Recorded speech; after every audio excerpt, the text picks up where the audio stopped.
So we are going to learn. You might have learned it before, but it was, I think, I think it's good. It's good Talmud, and of course, it connects to this week's parsha. We're going to learn two things that are not exactly next to each other, but not exactly far. Which is, we are going to learn the very first Mishnah and some of the Gemara in Masechet Brachot at the very beginning. Like, if there was such a thing about the beginning of the Talmud, this would be it. So some of you might have heard it before or seen it before, and if so, that's okay. And we'll look at it together with fresh eyes, which I think will be interesting. So I'm going to share my screen. Can everybody see this? Okay? Yes. Wonderful. So we're going to start with a reminder that for the most part, right, the Talmud is a combination of the Mishnah and the Gemara. The Mishnah being the early Tannaitic sources, and the Gemara to unpack those statements from their predecessors. And so we're going to do the same.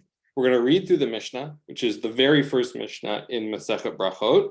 The Mishnah is split into 6 orders. The first one is called Zera'im, which means seeds. And Masechet Brachot is the only one from Zera'im that makes it into the Babylonian Talmud.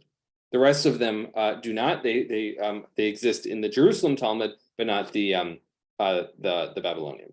So we're going to look at this, and then we're going to jump a page or two to see one of the comments of this from this week's that speaks to this.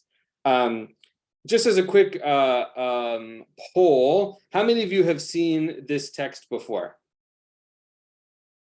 Yeah. Okay. Cool. I imagine that some of you have, but I think there's really wonderful Torah in here, and I think really interesting ideas to unpack. So if you've seen it before, I encourage you to look at it with fresh eyes. Yeah, Nelson. It's also sort of part of the early Haggadah. Not all of it, but the question arises. When the rabbis are studying the cave, you're right. The students come in. You're right. Yeah. So there is a later Mishnah that does talk about the morning Shema. The first one starts with the evening Shema.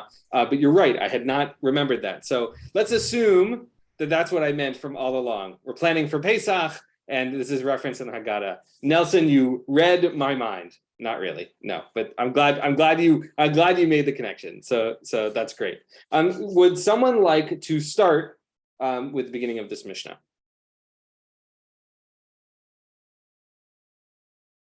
Great, Karen. Okay. From when, that is from what time, does one recite Shema in the evening? From the time when the priests enter to partake of their truma. Until when does the time for the recitation of the evening Shema extend? Until the end of the first watch. The term used in the Torah to indicate the time for the recitation of the evening Shema is B'shochbecha. Like in the Shema itself, right? Oh yeah, okay. It's weirdly transliterated. Yeah. When you lie down, which refers to the time in which individuals go to sleep. Therefore, the time for the recitation of the Shema is the first portion of the night when individuals typically prepare for sleep.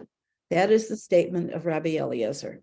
Great. Okay, so I want to pause, and I want to just remind you that this whole section here is Rabbi Steinsaltz, right? Exactly, Karen, right? This is additional. It's not part of the Gemara itself, right? So we have the question, which is when do we, the question is really interesting, right? It's from when, right? Which is to say, what is the end point in which one can sort of no longer recite Shema? That's really the question. At what point is the deadline passed? And we have our first answer, which is the end of the first watch, right? And this is from the statement of Rabbi Eliezer.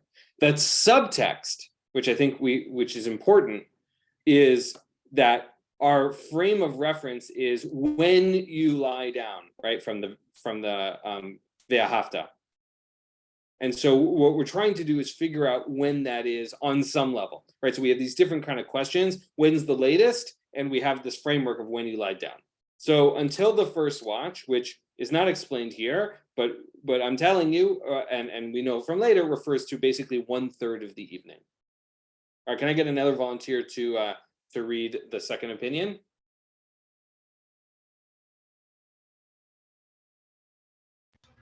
Yeah, Nelson. The rabbis say the time for the recitation of the evening Shema is until midnight. Rabban Gamliel says one may recite Shema until dawn, indicating that V'shoch B'cha is to be understood as a reference to the entire time people sleep in their beds, the whole night. All right, pause. So let's be clear again.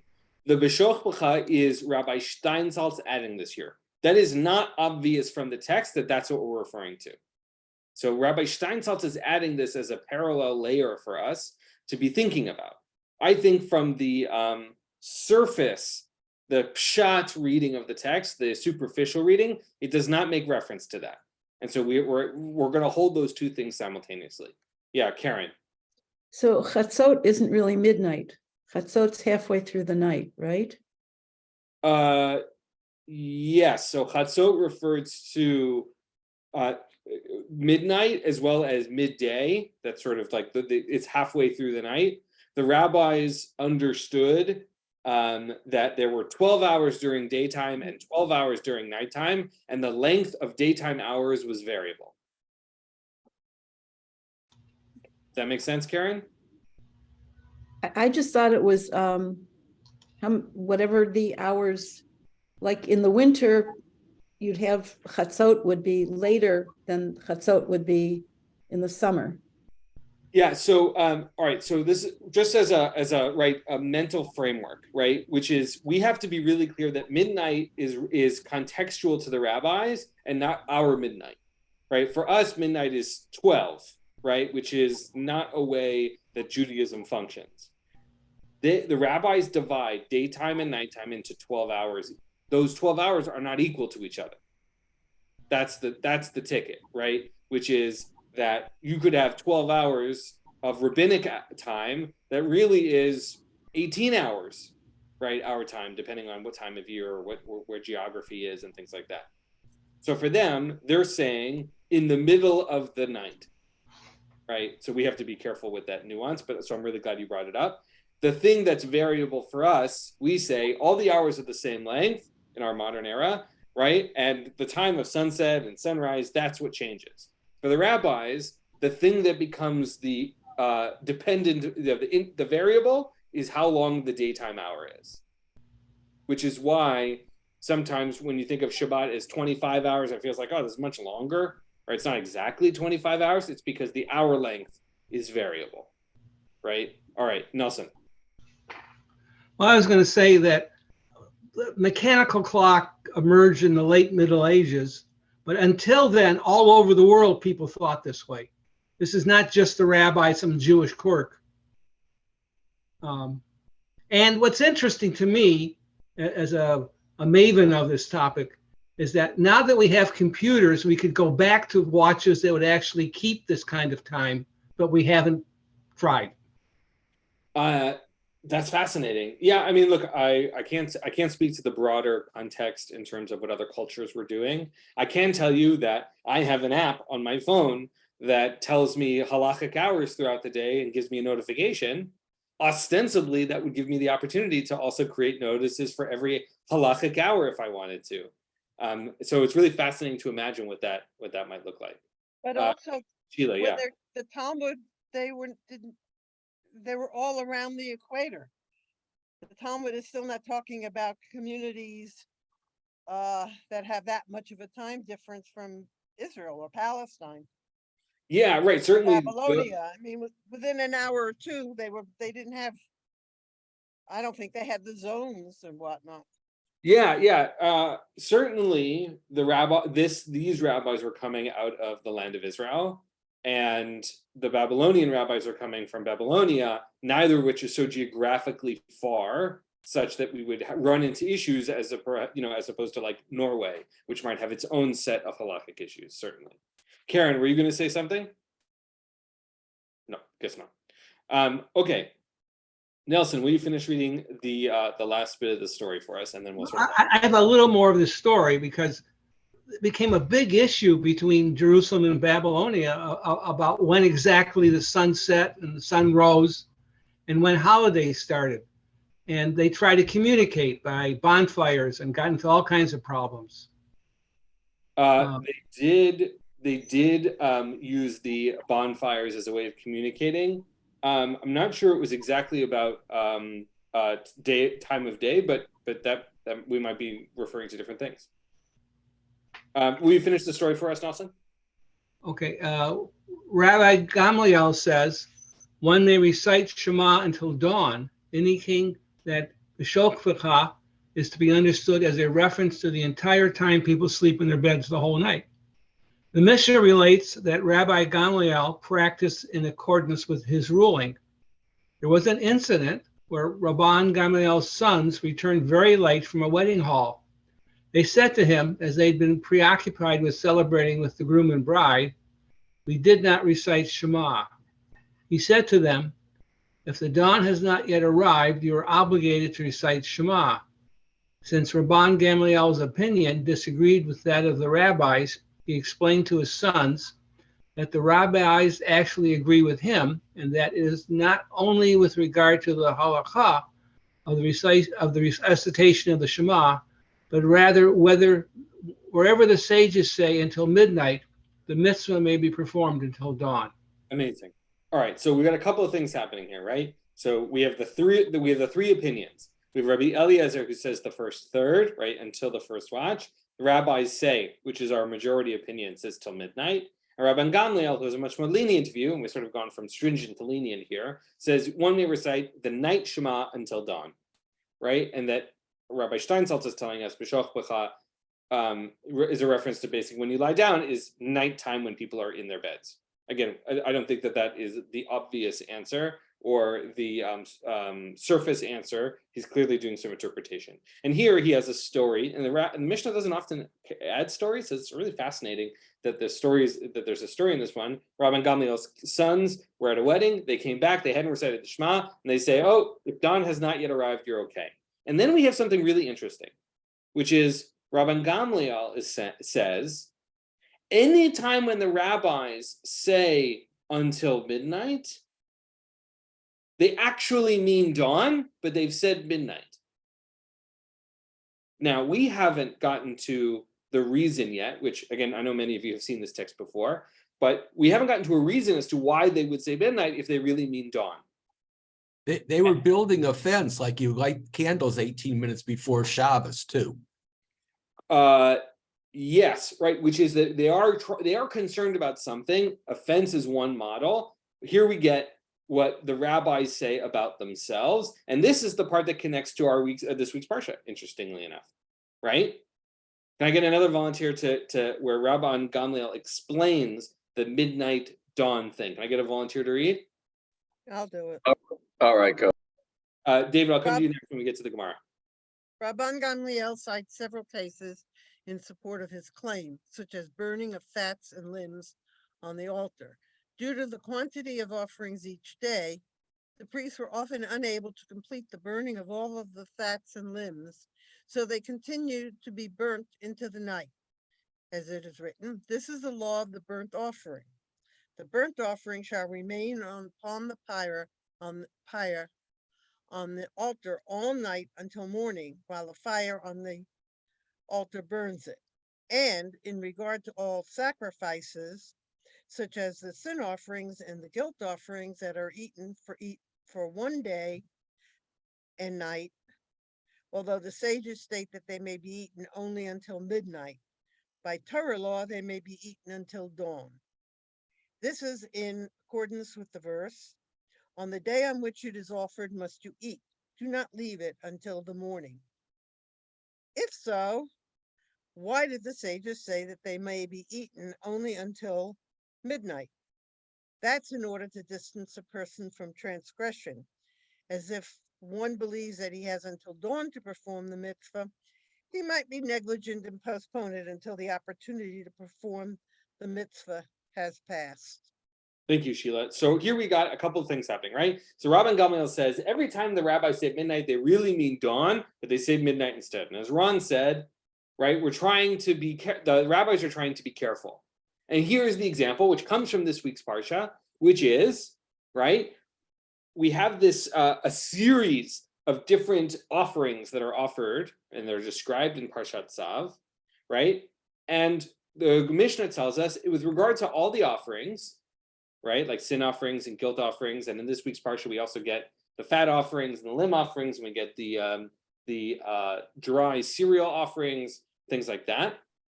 They may be eaten basically on the day that they are offered, right, for the priests who are going to eat them, and they may be eaten until dawn.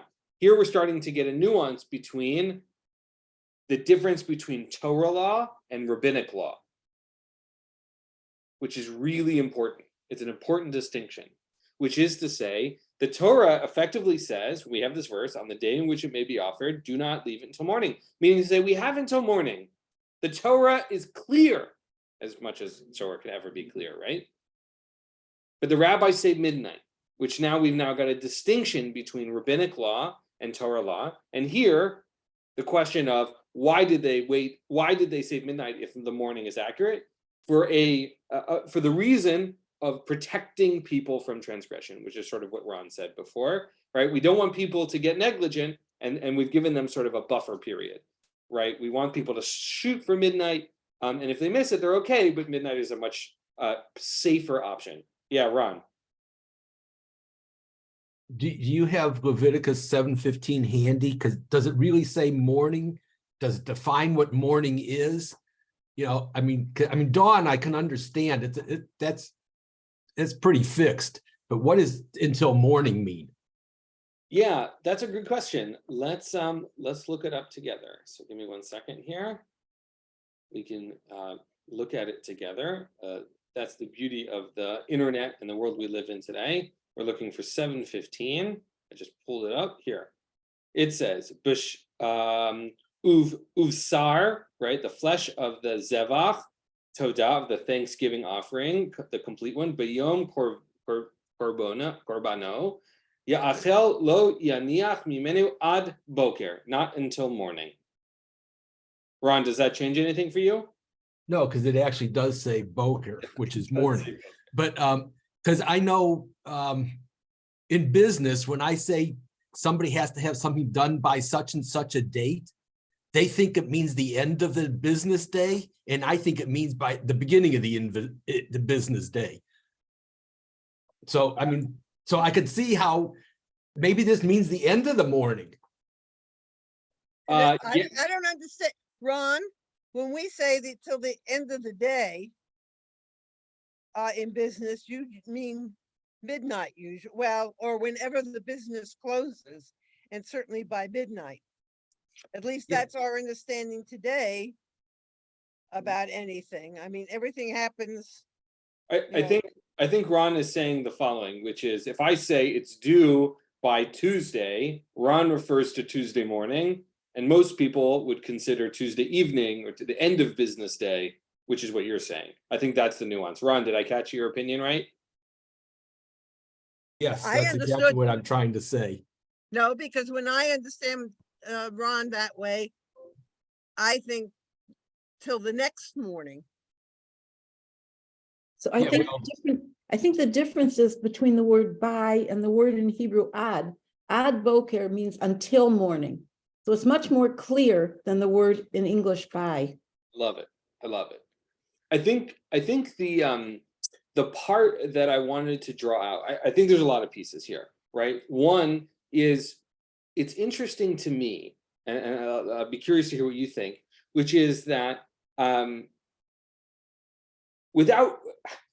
have this tension where like some of the offering stuff is so technical, but I think that they're using the offerings like not the Torah. They're using verses certainly. They're actually using the context of the sacrifices rather than the literal meaning. I know that they're using literal meaning of until morning, but they're talking about the practicality that these priests are spending all day doing this giant barbecue. They can't actually get it done in time. They have to do it overnight. They are left with little option to get all the work done in any particular day, which I think is really a fascinating way of taking this conversation about sacrifices and sort of flipping it on its head in some way. Yeah, Sheila. Well, first of all, remember that when they're making a sacrifice, the animals are not all the same size. The wind may be blowing. I mean, there are all kinds of other factors. It could be raining at that particular moment. I mean, I'm sorry. We started, right, we just started this. I'm sounding like a kid who's bringing up all kinds of. No, but we started this whole But class it's- talking about a 17-inch snowy Pesach. Like, we have no Right. idea what the weather could be like on that day. I think that's very reasonable. Well, it happens in Israel too. It was around Purim is when it usually happens in Israel. Any other thoughts on this Mishnah before we sort of go to the second half of the Gemara? Yeah, Nelson. Well, I was just thinking, if you have an experience selling property, it'll say something like the transaction occurs at 12:01 p.m. So they make it very specific, so you know exactly when. And if something, God forbid, should happen to the property at 12 o'clock, problem belongs to the seller, not to the buyer. But at 12:02, it belongs to the buyer. And they could, if they wanted to, make it that definite, but they're leaving it flexible. Well, it's the same thing with strikes. With what? Strikes. When you go on strike, it always happens 12:01 or whatever. And the same thing when like taxes are due. Taxes are due at midnight on, say, the 15th, this year, the 18th, but go find some place. I mean, the post office is open until 12, but you had better hand it to them before 12 o'clock. Because first of all, their meter changes. For sure. I think, and Bill, I see you. I think there is a sense of the nuance around being exacting, right? Midnight is a very hard time without a watch, right? It's a really hard time to identify, right, for the rabbis. And Karen, I think you were sort of making that point earlier today. In Masechet Rosh Hashanah, they spend a lot of time when they're talking about dates, about the exacting of contracts and making sure everybody's on the same page. There's really wonderful information and conversation happening in Masechet Rosh Hashanah about how exacting the rabbis could be to a fraction of a second. And so it's interesting on some level here where we've got dawn, which again also is sort of an exacting moment. They can measure it. Midnight, they can measure, but they are sort of broad for the normal person, right? Versus 1/3 in the evening, or also these are sort of broad time frames, even though they do have exact measurements. Bill, and then Sheila. Yeah, on the same light, when a baby is born, the nurses are given instructions not to put down 12 midnight because they weren't sure which day he was born, which happened to my son. He was born at 12 midnight, and that's what the nurse put down, and they weren't sure what day he was born for 3 days. And they looked it up, and they said it was the day before. And the same thing happened to somebody that I work with, and they put it as the day after. So it's not a very whatever thought out thing, but the nurses are given instructions never to put down midnight. Yeah, I just as And that is crucial. That could mean going into the army or not going into the army, starting school one day or the next day or the next year. I mean, that's my mother was born at 12:15 in the morning, and they had already finished all the paperwork. And so she has 2 birthdays. Some of them say one day, some of them say the next day. Oh, that's Sheila, and then Nelson. yeah. On Shabbat, they use the bonfires to tell the dates because of the holidays. The Yom Tovim. What do they do for Shabbat? They didn't do it. Is that maybe why we have the 18 minutes to give it? Yeah, so again, the bonfire stuff is in Masechet Rosh Hashanah as well. And it was But is important it to talk for about. Shabbat? But is it also for Shabbat? Well, it was primarily for leap, knowing whether or not a month had 29 or 30 days. That was the primary functionality of those bonfires, because it wasn't obvious, and it was a question That's right. of whether or not. They only did it for the month, right? Right. They did it for months that were full, and because it's hard to tell with the moon exactly which day is it. That's why they did it. Okay. The second thing about the 18 minutes is also in the same way, which is like, at what point is it daytime, twilight, and nighttime are gradual. I mean, we probably like they're dependent on perspective on some level. If you're on a mountain, you can see the sun longer than if you can in the valley, which is exactly something that comes up in the Gemara. So we do that. 18 minutes is really about protection, and it's actually based on distance, actually, and not time. The 18 minutes comes from how long it takes to walk a particular distance, which is its own fascinating thing. Nelson, I'll come back to you, Sheila. I was born, my birthday is on Simchas Torah, but I carefully had to find out whether I was born before or after sunset. And I was born before sunset, and so I was actually born on Shmini Atzeret. And the precise time was important for lots of halachic reasons. Absolutely. We're going to give Sheila and Karen the comment on this, and then we're going to go read the Gemara. Talks about the midnight part, and that's what we're going to read next, which is on page 4b as opposed to 2a where we are now. Sheila and then Karen. We had an interesting experience at a rabbinical retreat. We were on top of a mountain, and we were waiting for Shabbos to be over, or it may have been Tisha B'Av even, I don't remember, but we had somebody at a telescope, and we were on the top of the mountain. Like Mount Mitchell, we were next to Mount Mitchell, and we were looking to see where the sun was, which was not the same time as the calendar said, because, of where we were on the mountain. And it was, you read these things and they don't mean anything, and then suddenly you're faced with it and say, oh, this is real. I in a class I taught once, for a synagogue, half of our class was people who were local in town, and the other half was from our sister congregation in Israel, and in the north of Israel.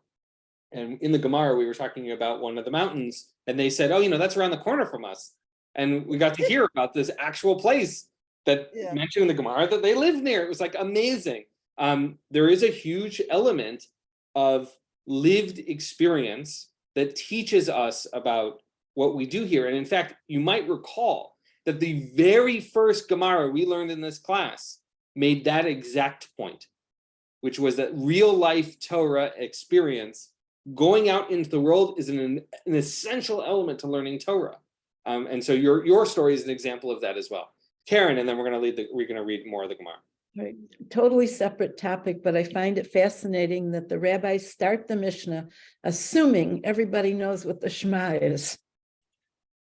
Yes, I always like to say that studying Talmud is like being dropped in the middle of the ocean and not knowing exactly where shore is, and you just have to sort of keep swimming. And here at the beginning, air quotes, right? They have all sorts of assumptions about what you do and don't already know. Okay, we're going to skip ahead. The Gemara goes all sorts of other places. I've sort of deleted those pages for us. It has a whole conversation about other things, and then we're on 4b already. The Gemara, Rabbi Steinsaltz here tells us it returns to explain the thing we learned in the Mishnah, and here we have that documented by what's in quotes here. V'chachamim omrim ad chatzot, until midnight, and we have this new conversation. David, you had volunteered before. I didn't forget you. Will you read this for us? Fair enough. From the Gemara returns? Correct. The Gemara returns to explain what we learned in the Mishnah. And the rabbis say, the time for the recitation of the evening Shema is until midnight. The Gemara asks, in accordance with whose opinion do they hold in explaining the verse, when you lie down? If they explain this verse in accordance with the opinion of Rabbi Eliezer, who says that when you lie down is the time when people customarily go to sleep, then let the rabbis also say that the time for the recitation of the Shema extends in accordance with the opinion of Rabbi Eliezer until the end of the first watch. All right, pause. I'm going to come back to you, David, to read the second half. So here, right, we have the question, according to who? It just says the sages, right? V'chachamim omrim, the sages say, the time for the recitation of the Shema is until midnight, right? So we want to know who said it, like according to whom. Now, I'm not sure why they decided to go with the person who has an explicitly different opinion. I'm not sure why they went to Rabbi Eliezer, who clearly said something else, but they said, if it is with Rabbi Eliezer, right, then we've got a problem because Rabbi Eliezer says the end of the first watch. And here's where we get that subtext piece of when you lie down, Vishoch B'cha, which is like, how do we, according to who, how does this all sort of fit together? David, keep going. And if it's jumping around just a little. All right. Is it still moving? No, it's okay. And if they explain this verse in accordance with the opinion of Rabban Gamliel, who says that when you lie down refers to the entire night, then let the rabbis also say that one may recite the evening Shema until dawn, in accordance with the opinion of Rabban Gamliel. Meaning to say, if we choose Rabbi Eliezer, if we choose Rabban Gamliel, we're stuck. The opinions are not midnight. We have this dichotomy. Now, again, I'm not sure why they've chosen these two rabbis when they clearly have other opinions, but they did do that. And here we get the answer. But I want to point out one thing, which is this concept of svira, of you know, the thinking, the analysis of a particular person. Here, they don't really translate it, but right, the Rabban Gamliel, and if it is according to Rabban Gamliel, you know, who thinks a particular way. Okay. David, will you, unless there's someone who wants to read, anyone want to jump in and read? All right, Dave, you're doing a good job. Keep going. The Gemara answers, actually, the rabbis hold in accordance with the opinion of Rabban Gamliel. And in fact, and the fact that they say until midnight is in order to distance a person from transgression. As it was taught in a Baraita, the rabbis created a fence for their pronouncements with regard to the recitation of the Shema in order to prevent a situation where a person comes home from the field in the evening, tired from his day's work, and knowing that he is permitted to recite the Shema until dawn, says to himself, I will go home, eat a little, drink a little, sleep a little, and then I will recite Shema and recite the evening prayer. I'm going to pause you there for a sec, David. So first of all, Ron, right, had mentioned earlier, right, we're talking about a fence of the Torah, meaning to say, and this comes up in other places, and it's named in Pirkei Avos, right, which is the rabbis were concerned about people transgressing, doing something wrong, so they created buffer zones, little buffer rituals, so that we wouldn't accidentally transgress something that we didn't already know. And here, I just love the imagery, right? Someone who comes home, I'm going to go eat, I'm going to drink a little, I'll take a nap, then I'll write Shema. I'm not sure who says this exactly in the evening. I'm imagining someone at like 11 o'clock at night who gets home and saying, you know what, I'm going to take a nap. I'm not exactly sure. Now, there are good reasons for that. Often people in this time frame were actually sleeping once in the evening and once in the morning, right? Sort of, they would wake up in the middle of the night. But here they were concerned about it. Because, David, continue. Okay, but just a couple of things. One is, it says apparently in the text, recite and recite, or whatever the words are. So it's interesting that we're already talking apparently about the Shema on the one hand and the Amidah on the other. Because I assume that's what, I mean, it's an assumption, so I'm asking if I'm right. When they say the evening prayer with the second recite, does he mean that? Yes, it does. So here it says, "Ve'elech leveiti," I will go to my house. Ve'ochel, and I will eat. A kim'ah is like a little, right? Kim'at, kind of.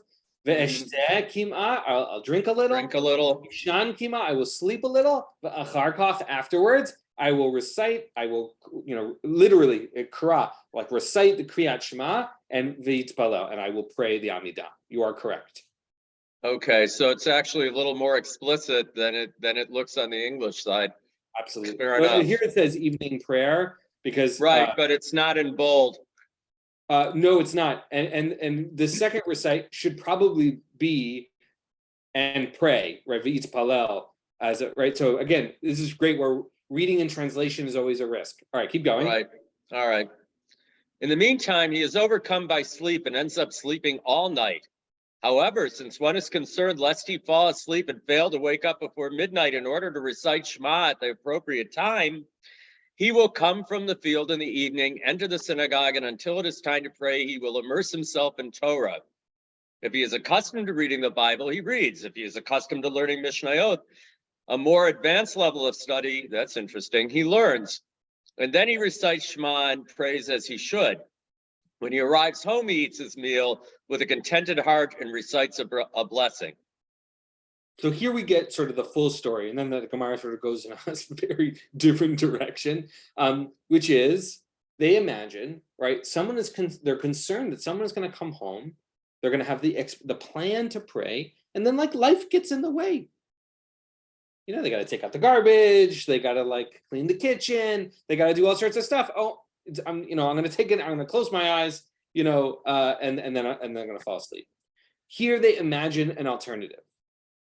They imagine the person is going to come not to their house at the end of the day, but into shul. And then, because not everybody will be there at exactly the same time, this person is going to sit and do study. They're going to study. And here the interesting language is really fascinating. Nichnas leBeit HaKnesset, they will enter the Beit Knesset, right? So not the Beit HaMidrash, the Beit Knesset. Im ragil likrot koreh, if they are accustomed to reciting Torah, they will recite. Ve'im ragil lishnot shoneh, if they're accustomed to, and shanot in this case is to repeat, they will repeat. Meaning, say Mishnah, remember, was a memorized text. They would like recite Mishnayot. They would repeat it over and over again. And then the Korei Kriyat Shema V'Yitpal, and then they would pray. And then they would V'ochel Pito, they would eat their bread and bless. They would do Birkat Hamazon. And here, I love Rabbi Steinsalt's outing, with a contented heart, right? You've had a long day, you've done some davening, you eat some bread, pretty satisfying. So I have a couple of please thoughts on this. One is he also interpolates a more advanced level of study, which is interesting, because it doesn't actually say that. And the second thing is, I think the rabbis are imagining, one doesn't know the context. In a very small settlement, and all settlements were much smaller than most of our settlements are these days, maybe it's very easy to go to the shul, which is not far from the field or your home, and do all of this. On the other hand, at least from what I've learned from the history of this period, query whether anybody and everybody would be doing that, except maybe the rabbis and a handful of their followers, since it appears that most of the Jews weren't exactly doing what the rabbis were doing, even if theoretically these days we're all somehow followers of the rabbis. Yeah, I mean, I think on some level, right, the rabbis are imagining what they'd like people to do. So I think that's certainly a piece to it. Second, you're right to say that it doesn't say a more advanced level of study. And so it's interesting why Rabbi Steinsaltz might add that. And one that I'm not sure, I mean, the rabbis of the Gemara probably would say that, but it doesn't actually say that. And the third piece is, if you're at shul for evening minyan and you're waiting for your 10th, it seems like they were also waiting, and it might be a good reminder that if we're waiting for 10, maybe we shouldn't spend that time on our phones, but perhaps learning some Torah together, which I think has tremendous value. And I was about to say that's the exact difference maybe between then and now also, aside from what we've already identified, which is, I'm sure you're not the only one who would have made the comment. I certainly would also. If I'm waiting for minyan to start, I'm probably looking at my phone, for better or worse. Yeah, probably for worse. Any other thoughts on this piece of Gemara? Any? Yeah, I want to Ron know and what then they Sheila. could, I want to know what they could possibly have been studying if this is the first part of the Mishnah. Yeah. So So I think it's really important, which is to say that the fact that it is brachot, and brachot is ostensibly the first, it's not actually, right? It's sort of what Rashi said. I'm totally going to twist this outside of its meaning. Rashi says there's no earlier or later in the Torah, which Rashi means to say is that the Torah doesn't describe things in chronological order necessarily. I'm going to twist those words to mean something he didn't intend, which is to say that there's no really earlier or later in the Talmud either, right? That the Talmud is not happening in a particular order. It's happening sort of all simultaneously, right? I feel like on some level, if you imagine you had a bank of televisions and all of them were tuned to a different channel, that's what Talmud is like. It's all happening simultaneously. And so, yeah, on some level, it's interesting to imagine what they would be reciting. So I don't know it's about whether the fact that brachot is first in giant air quotes, but it's certainly interesting to imagine, well, what kinds of things would they be doing? What kinds of things would they be reviewing? Sheila, Karen, and then Nelson. well, first of all, this is taking place much later Correct. than when there was the Bible and David and Solomon and all the kings of Israel. So probably they were just winging it, basically. Who knows if they were saying the Shema? And everybody sort of did his own thing. It was probably, maybe you can compare it to the pioneers, who they came to a community, they did what they wanted, and then as it grew, you needed some laws and order. Yeah, I mean the first Sidur, as it were, is still a few hundred years after this. And so there is definitely, I mean, there are certainly prayers that have become codified by this era, but not that many. And so it would be interesting. I don't know about the Shema so much as the evening prayer, because I think the evening prayer was probably more flexible than the Shema, because I think by now the Shema has sort of like the 3 paragraphs have sort of been sort of defined, but maybe not all the blessings before and after, right? Like not all of these things are exactly as bounded as they are now. But yeah, there probably was quite a bit of flexibility of what this looked like in the communities, right? Not every community is exactly the same. Or Hefka root, really. I'm sorry? It was all Hefker. I mean, everybody did sort of his own thing. There was absolutely, there's definitely a lot of malleability. Karen and then Nelson. 2 things. First of all, like in Haredi communities, girls can learn Torah, but they can't learn Mishnah. So I guess that's where that line, a more advanced level of study, comes from, because in those communities, Mishnah is more advanced, and so women can't learn it. That was first comment. And the second one is, I also learned that in Machmir communities, you go to shul and say either the morning prayers or the evening prayers or whatever before you eat, because I remember in some class talking about what time they could take a break from the morning prayers to eat something so that they could make it all the way through, because they had to start before they ate. So yeah, and the Gemara does talk about, in halachic literature, certainly talks about the morning prayers as one in which you would eat after you've prayed, and part of that is because we sustain ourselves with words of praise in relationship with God before our bodies. In the Gemara, in the Shulchan Aruch, in the Mishnah Berurah commentary, it says that the exception to this rule certainly is water, tea, and coffee, and which I think is fascinating. I very much like it, exactly. The evening is interesting, right? Because they are certainly having 2 meals a day as their primary. Our meals look a little different today, so that's interesting. I have to think about that in terms of like egalitarianism and gender. certainly we are not ascribing to that worldview in our context. But I would think if you worked all day and you came home and ate, you might be tend to fall asleep. It might be smarter to go to shul first.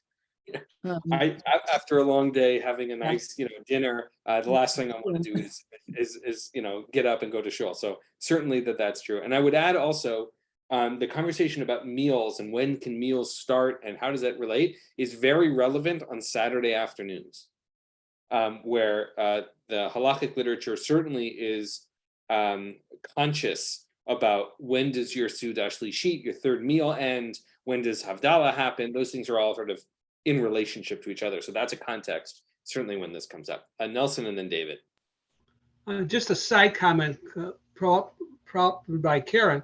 I think there is some Mideastern communities where they break in the middle of the service and have a meal and then come back and finish the service.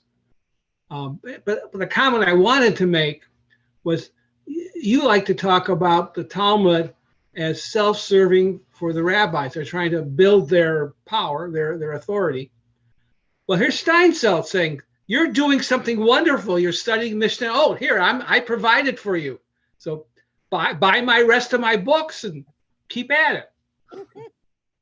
That is certainly a way of looking at it. I mean, yes, the rabbis certainly of the Gemara are not, I don't think intentionally, like in a negative way, but are certainly talking about consolidation of their power. Again, I don't think in a negative way, but certainly a piece of the puzzle. Look, we can certainly say, agreeing and disagreeing with Rabbi Steinsaltz in a million different ways, that his commentary and eventually translated into English democratized access to these texts in ways that I think mirror Rashi on some level. I mean, are really tremendously powerful tools that gives all of us access in ways that we may not have had before. So yeah, there's some real value to what he's brought to all of the Jewish world more, broadly. So there's something powerful about that. And he has other great books too. That's certainly true. David. So I was going to start with two things, but now I have a third one, but here they are in order. The first, this is a comment that I'm thinking of because of what Karen said, which is that I appreciate what she's saying, and I appreciate the bringing of some clarity, if you will, to why Steinsaltz might have put his interpolation in there.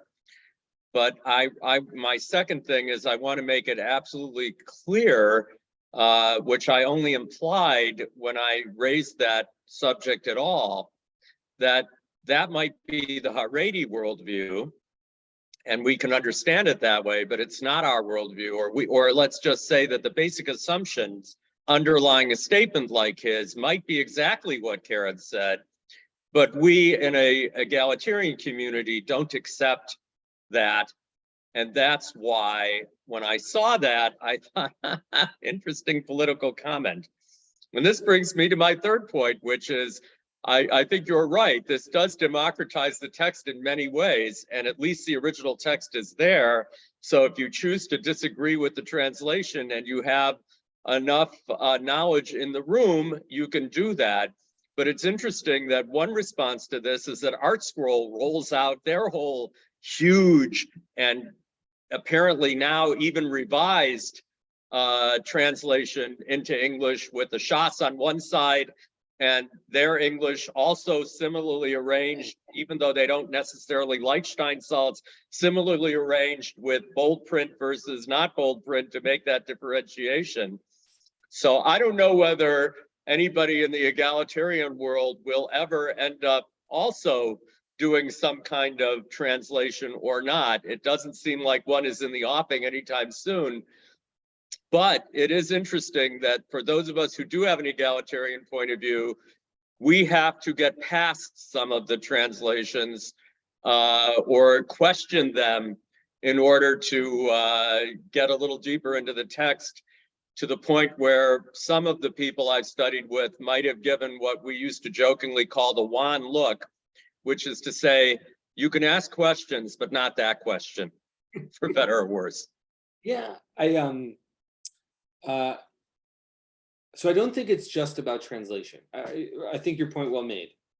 One of the sections that links to this week's parsha, as I was sort of preparing for today's class, the Gemara makes the point that we're talking about Aaron's sons and not Aaron's daughters, in terms of who is permitted to do the sacrifices. Now, I mention this not because I agree with it, because I don't. And so I'll bracket that for a moment, right? Put that to the side for a moment. I was speaking to a Reform colleague last night. He called me on the phone. He was teaching a class. He's like, "Hey, can you give me a reminder, a primer on conservative Judaism?" And again, you should have whatever Judaism speaks to you. I'm not. This is not a sales pitch. But what I said to him was, I quoted. Oh, you know what? I have it handy. I'm going to share it. I'm going to share my screen because I have it handy. This is not the first time I prepared this, which was conservative Judaism in quotes. And this, I think, relates to what you said. Can everybody see this? Okay. And what I described to him, again, this is an incredibly idiosyncratic way of defining conservative Judaism, so you'll forgive me. By using this quote by Rabbi Zechariah Frankel, who uses the phrase of positive historical Judaism to describe what became conservative Judaism. And what he says is the following: it is historical because it acknowledges that Judaism did not simply drop down from heaven ready-made, so to speak. It has a history. And positive because whatever the origins, this is what religion came to be under the guidance of God. Now, again, I'm not ascribing you should believe whatever you want. And I'm not saying you should believe or disagree or agree or anything like this. But it's not just about the translation, right, of where we say, blessed be God instead of blessed be he, or things like that. We live in a conservative Judaism. Again, you should believe and be a part of whatever denomination speaks to you. But for me, the historical part is a reminder that there is a historical context to everything we learn. And that we live, that our tradition has patriarchal elements to it that we have to grapple with, and in some cases reject. In the sense that we can't just ignore it. It doesn't mean that we accept it. We accept that it came to us a particular way. It lives, Judaism lives in history. But, right, it exists. This is the positive part, right? It came to be a particular way, and we have to deal with what we have. We can't ignore it. We have to deal with it. I find positive historical to be a framework that's really, really helpful. And again, this thing comes into other contexts in terms of how does conservative Judaism work. But I mention it here because gender and responsibility and obligation exist in complex ways in the Talmud and also today. And so we have to find, there's a plane up above. Can everybody hear that? Very loud.